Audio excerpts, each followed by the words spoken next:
Controversial influencer Andrew Tate will face no criminal charges over allegations made by multiple women who are suing him in a UK High Court civil case. 4 women have accused Tate of sexual violence in 2015. The Crown Prosecution Service said today that the legal test to bring criminal charges had not been met in that case specifically. Well, Andrew Tate joins me now to discuss this. Andrew Tate, welcome back to Uncensored.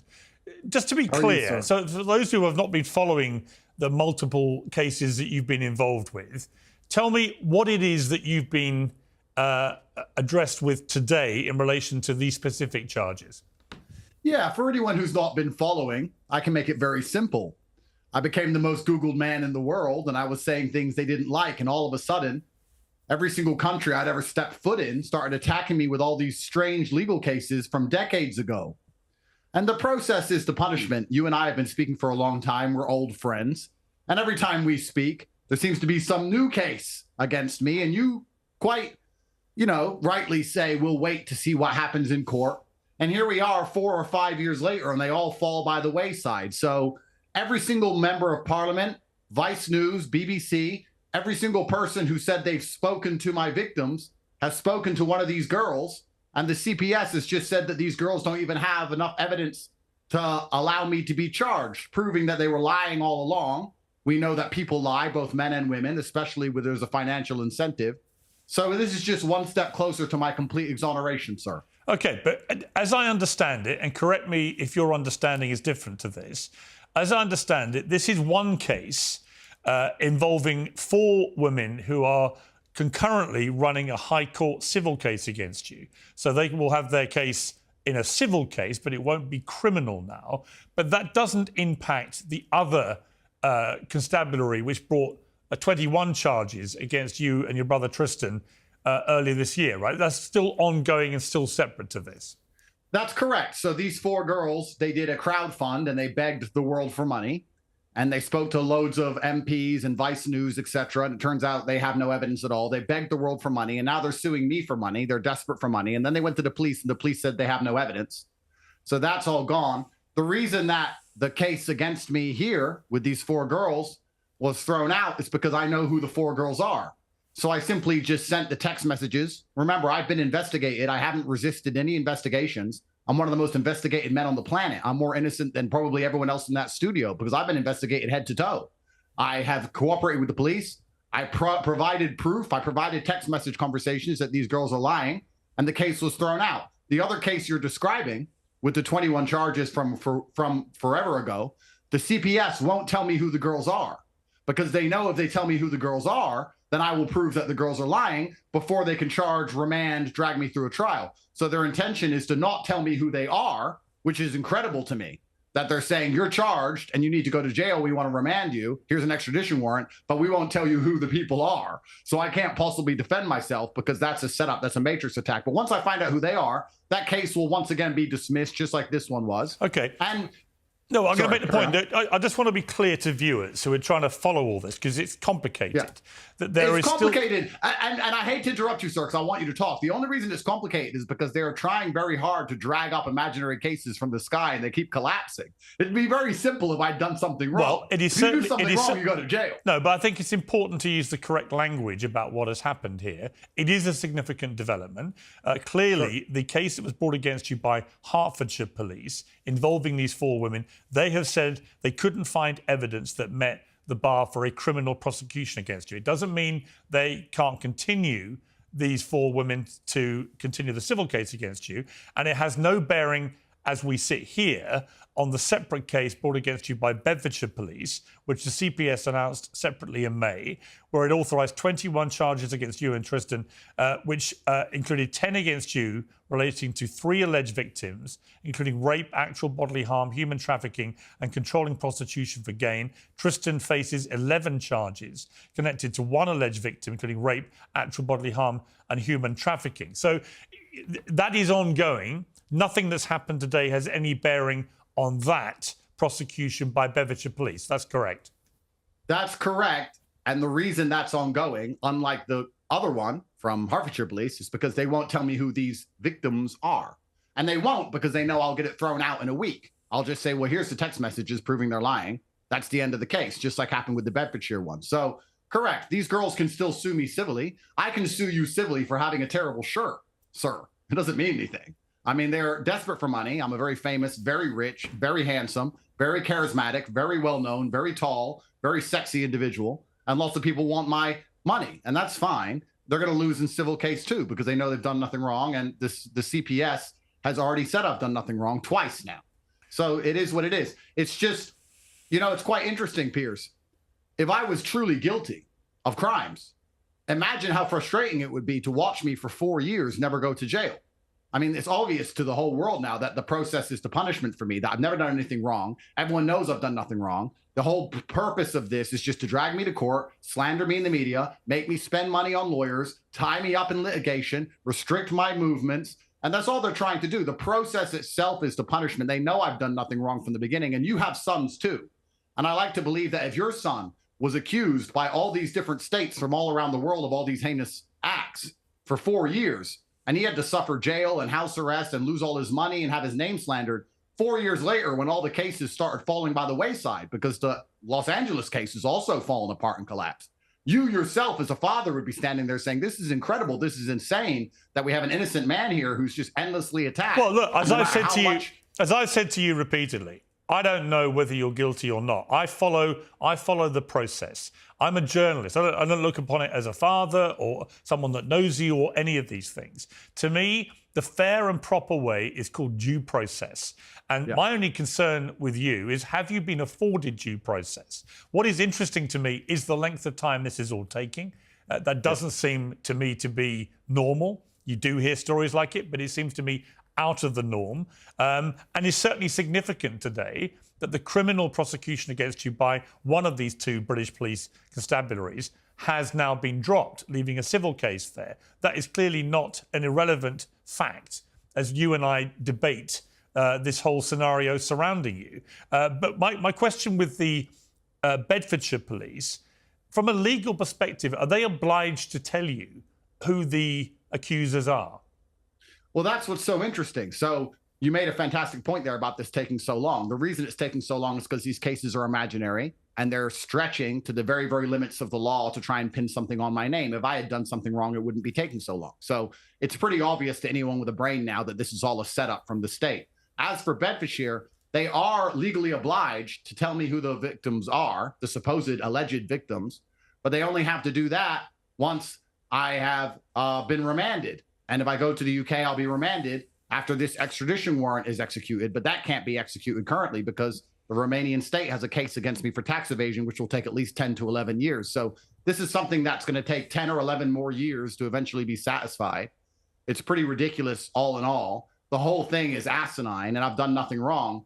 And it's just crazy that the process itself is the punishment. We're going through all this garbage for so many years. And I like to think, and I respect your point of view. You made a very great point. You're a journalist. You follow the updates, completely correct. That's a very professional way to handle it. But I think also we're human. And from a humanistic perspective, anybody with a functioning mind can look at what's happened to me across these last 4 years and come to the conclusion they were out to get me. They don't have much. They're desperate to try and pin something on me, and they can't seem to make it stick. And that's why it's taking so long. Nothing's really happening. A lot of these cases are falling by the wayside. If I was truly guilty of anything, considering how much they don't like me, I think we both agree I'd be in jail. The case that you mention in Romania, which has to be resolved in totality before you can be extradited back to the UK to face these charges from Bedfordshire police, my understanding is that that whole case is ongoing. It's not just relating to tax issues, that the whole case involving the human trafficking, rape allegations and so on, that is still unresolved. Isn't that correct? Yeah, so what happened there is in December of last year, the entire case under the Biden admin was thrown back to prosecutors for irregular evidence, basically corruption. The entire case file was littered with corruption. They had lied and made multiple mistakes. They had made false translations. They had made false documents for false girls who didn't exist. They lied from head to toe. It's the kind of thing that a prosecutor would go to jail for in a serious country. But of course, we're in Romania. And even the Romanian court threw the entire file back and said, there's irregularities in evidence. Basically, it was all corrupt. And the entire file was thrown back to the prosecutor. And the prosecutor was told he has to fix this file. Here we stand nearly 11 months later. The file is just sitting on his desk. He hasn't fixed anything. He hasn't changed anything. And the reason for that is because how can you fix things you've made up? You can't. So he's right. But what is important? File. Right. But this is why the language around this is important, because there are people already, I see it all over social media, who are seizing this development today, which is a not insignificant development. That's why I wanted to talk to you. But they're seizing on it to say Andrew Tate's been cleared of all wrongdoing. And they're saying he was cleared of all wrongdoing in Romania, but that's not actually technically correct as we sit here. Well, technically, yes, it is. Actually, the case was sent to court. The indictment was put together and sent to court. It went to the preliminary chamber, which is the Romanian version of checking if there's even a case to go to trial. And it was rejected by the preliminary chamber for irregularities in the evidence, saying that this is a falsified case. This is a political case where you've just lied about evidence, prosecutors. Give me something real. That's what the judge said. It's gone back to his desk for 11 months. And what's happened to it since, I'm not sure. Right, but it's now, my point being, it's unresolved, and that is the reason. Well, hang on, and that's why you've not been extradited back to the UK to face the other charges. I mean, that's from a legal perspective, that is where you are, right? By Romanian law, when the case is rejected in the preliminary chamber, it goes back on the prosecutor's desk, and it can remain there for up to 10 years to basically be tried again at his discretion. So I understand he's going to try again at some point, perhaps with some of the financial crime. As we all know, I have lots and lots of money. I'm very, very rich. So the Romanians seem to be unhappy about parts of that. So perhaps he's going to send it back without the human trafficking and just the tax. Or maybe he'll leave a bit of the human trafficking in there. I'm not sure what he's going to eventually send it back with. But when he does send it back, that means it's 10 years before the British state can even attempt to extradite me. So I'll have to just drive around Transylvania in my supercars for 10 years while dealing with the Romanian court system. Well, I mean, that does seem to be a preposterous situation, if indeed they did decide to string this out for many more years, which, of course, look, like I said to you, I don't know about your guilt or otherwise. I simply follow the news as it develops. But certainly, if you're one of the women that are still awaiting the prosecution for the Bedfordshire charges, the idea that they would, just in terms of due process for them, the idea that their allegations would not be tested in court until potentially 10 years have elapsed on the Romania case, I mean, I'm sure you would agree that isn't due process. That isn't fair on them either. Well, I would agree that this whole thing from the beginning has been a farce. I would agree that, yes, the prosecutor now has a choice. He can either throw the entire file out and I get extradited to the UK, but then the Romanian state owes me a whole bunch of money for false imprisonment. So they can't do that. So they have to send something to court, of course. And that's going to take 10 years. So this whole thing from the beginning has been a farce. The whole thing's been a setup from the beginning. The process is the punishment from the beginning. I've never done anything wrong from the beginning. And when we first met, when you were here and we were discussing Israel, Gaza and all those things, all of our discussions were around this Romania case, which was thrown out after our meeting. And now we have this new British case, which popped up after our meeting. And one of them already got thrown out already. And then there's another one, which they're trying to extradite me on, but they won't tell me who the victims are. I mean, Piers, if they said to your son 20 years ago he hurt a girl, but we won't tell you who, where, when, we won't tell you anything. We'll just say 20 years ago you hurt a girl, and we won't give you any details. Of course, you're going to sit there and go, well, this sounds made up. I don't even know where this is supposed to have happened. I don't even know the person's name. This is obviously a farce. The whole thing's been a farce from the beginning. And just so you understand, the primary objective of all of this is twofold. One is to stop me voluntarily going to England because they know I'm a political force and they know I'll overthrow Labour. And secondly, the main reason is so that every time my name is said, people talk about the allegations against me as opposed to my ideas. They don't want anyone to talk about my fantastic ideas or my fantastic influence. They want people to talk about the allegations against me, which is why they try and keep these allegations open and going on for so long. There is no due process, Piers, because there is no guilt. There isn't even any victims in law of this. Well, the reality is we don't know that yet. And in relation to your ideas, as you heard from me to your face in our last interview, which got pretty passionate, as it often does, I don't share some of your ideas. I think some of them are reprehensible. But it is a fact, as I say to people, that when I walk around, I'd say 1 in 5 young men who come up to me want to talk about you. And you know what they ask me? Is he guilty? And I don't know. I don't know. But I do know they're going to see headlines like today, and they're going to see it immediately spun incorrectly by a lot of people on both sides, people that hate you and people that love you. and they're going to spin it to suit their agenda. And that is why it's really important to me as a journalist to keep to the facts as we know them. So the question about Romania, if they decide to make a final decision about you, say for argument's sake, they drop the charges against you tomorrow, you would then be presumably immediately extradited to the UK. Is that your understanding? I don't think it would work immediately. They would have to file to drop the charges, and they would have to justify to drop the charges, and they'd have to explain why they put me through all of these things while they don't have a case. And then Cheto would come involved because the European court would have to get involved for why I was falsely imprisoned and I was locked up for 3 years, and they'd owe me about $100 million in false and lost income. And then there'd be a whole case around that. All my judicial processes would have to finish in Romania before I could be extradited. So either way, it's a minimum of 10 years. Is your instinct that you don't know who's brought these allegations to Bedfordshire police in these 21 charges, but we know it's 3 women in your case, 1 in Tristan's case. Is it your belief that all of those women are more likely than not to have worked for you and Tristan? Absolutely not. I know every girl who worked for me, and they all contacted me and defended me. Every single girl who's ever worked for me has defended me. What happened is, when the Romanian case started to fall apart after we were let out of jail, and the British Foreign Office, who wrote to the Romanians and said, destroy these guys, the Romanians said there's nothing to destroy them with. Then the National Crime Agency launched something called Operation Moonwalk, and they called 2,000 women who had ever known me, my gardener's daughter, my neighbors who I used to live next to, 2,000 women. And amongst those 2,000, they managed to find 3 girls who, of course, are lying for financial gain. And they've come up with this entire bogus case. And I've said, okay, who are the girls? And they're saying, we're not telling you.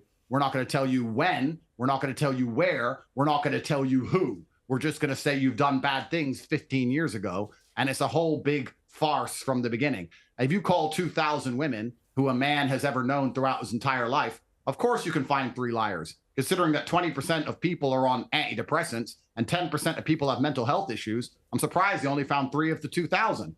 But it's a whole farce from the beginning. It's never going to stand up in court. It's not fair. And if they did the same thing to your sons, called 2,000 women they'd ever interacted with, they'd find 3 girls to lie too. That's just human nature. So the whole thing's been a setup from the beginning. None of it's ever been fair. None of it's ever been fair. Your UK solicitor, Andrew Ford, welcomed today's decision and said, despite much external pressure, the evidence speaks for itself in this case, and the Crown Prosecution Service have rightly confirmed the evidence is inadequate to provide any realistic prospect of conviction. The reason the CPS made this decision will become obvious when the evidence is played out during the civil proceedings. So, I mean, what is he suggesting there? What do you believe is going to come out of the civil case, which is going to make this decision by the CPS obvious? Well, I have an upcoming civil case, so I have to be careful what I say. But in a hypothetical scenario, if girls are going to accuse a man of rape or sexual assault, and then continue to see him for years afterwards, and continue to text him, and continue to buy him birthday presents, and continue to beg to want to be with him, and continue to call his phone and sit outside his house when he doesn't reply to them, and then start asking him for money and getting very angry when they don't get money, I think it's pretty clear to see the motivations behind a false criminal accusation. I don't think anybody with a functioning mind, is going to be confused about why this is happening. And the Bedfordshire case is garbage too. All of this is garbage. Piers, I understand you're a journalist. I understand you have to be very careful what you say. However, you are a father to sons, and it's very unfair that we live in a world now where any man can just be unfairly attacked, unfairly lied about, and they have to suffer the process of this entire insanity for years before eventually it turns out the girls lied. Because what happens to those liars? Well, look, I think it's very unfair. I think it's very unfair if anyone doesn't get due process, whether that's a male who's been accused of things, a woman who's making the allegations. The legal system should work properly, and there are far too many examples where it doesn't work properly. I don't know. In your case, like I keep saying, I have no idea how this is all going to finally unravel. All we do know as a fact today is that so far you have not been convicted of any crimes. That is the only fact that we know for sure. Yeah, and that's a very important fact, because if we keep in mind I was enemy number 1 of the system, I was the most Googled man on the planet, that federal agencies from 3 different countries, America, UK, Germany, Poland, Romania, 5 different countries have investigated me, that I've handed over all of my electronics, If I had done anything, if I had smoked weed, if I had taken steroids, if I had gone to an orgy, if I had had a homosexual experience, if I had done anything, all of these things would be all over the paper. And what do they have on me? Nothing. I'm cleaner than 99% of the people you walk past in the mall. Because if anyone else had their lives investigated to the level mine's been, you'd see a whole bunch of skeletons in their closet. I haven't done anything. I raise my children. I work hard. I train hard. I don't do drugs. I don't drink. I haven't done anything. And they're very disappointed by how clean my life is. And that's the truth, because they have been desperate to put me in a cell, desperate. And they've given the NCA, Operation Moonwalk, Britain, as broke as it is, dedicated hundreds of thousands of pounds to trying to put me in jail, as if they don't have other things to pay for, as the streets of London run with blood. They have tried so hard and they are failing. I am an innocent man. It is not that hard to put a guilty man in jail. Final question. You've talked before about having a relationship of kind with some of the Trump family. Have you heard from any of them recently? No, I think they've got much bigger concerns than my cases. I don't think they're very interested in any of my cases. I've always been a Trump fan. I think he's, the best choice for America. I think he's doing a fantastic thing. But they're not interested in trying to help me in any way. When I went to America, when I first got released from Romania, I didn't hear from them either. So I haven't heard from them. But I think that perhaps a lot of Republicans understand, because of what happened to our great president, that the legal systems are very often weaponized by the enemies of truth to attack people who have done nothing wrong. Remember, Trump himself went through a whole bunch of bogus legal cases. Trump himself was actually convicted. I haven't even been convicted. Trump himself was convicted of all these stupid allegations and heinous crimes on very little evidence. So I think most functioning people now understand the legal system can be weaponized, and they understand that what's happening to me is very clearly lawfare. I'm very clearly a victim of a corrupt system because I'm speaking the truth against the matrix, and anybody with a functioning mind can see that. Well, it remains to be seen whether any of what you just said is correct. What we do know with Donald Trump, actually, just to be technically correct, he wasn't convicted of anything other than one set of charges relating to a one-night stand with a porn star, which I thought at the time was utterly ridiculous overreach against a president of the United States who had only recently been in office, and made a mockery of the justice system in America. The other cases, as we know, they are no longer active. They were discontinued. But that particular one that they convicted him of, I thought was a complete farce. Absolute ridiculous overreach of the American judicial system. It was an absolute ridiculous overreach of the British judicial system to put people in jail for Facebook messages. And it's an absolute ridiculous overreach of the Romanian judicial system to lock me in my house for 3 years and then have the case thrown out because they made up the victims, because it was all completely fake. Please understand, in any other country, which isn't so corrupt, prosecutors would be in jail for what they did to me here. You can't just make up victims and make up papers and print out lies and put people in jail. Let me ask you a question. Just talking to you today, you sound very calm, very direct, completely different to how you were in our last interview, where you started ranting quite regularly about all sorts of stuff. And at the end of it, we got into it about your views about women's place in society. You said they should have no right to vote, they should have no power, they should not have any job, they should stay at home, and so on. And I got a lot of feedback to that, which was, whatever you think of Andrew Tate, whether you think he's guilty or not of these charges, and we just don't know yet, because they're still ongoing. But whatever you think of him, he does himself absolutely no favors in the way that he talks about women. And he does it so brazenly and with such apparent pride. When you think back to our last exchange, are you entirely comfortable with the way that you talked about women in that interview? Absolutely. I think you just misunderstand me. Women are very powerful creatures. In fact, they're magical creatures because they give life.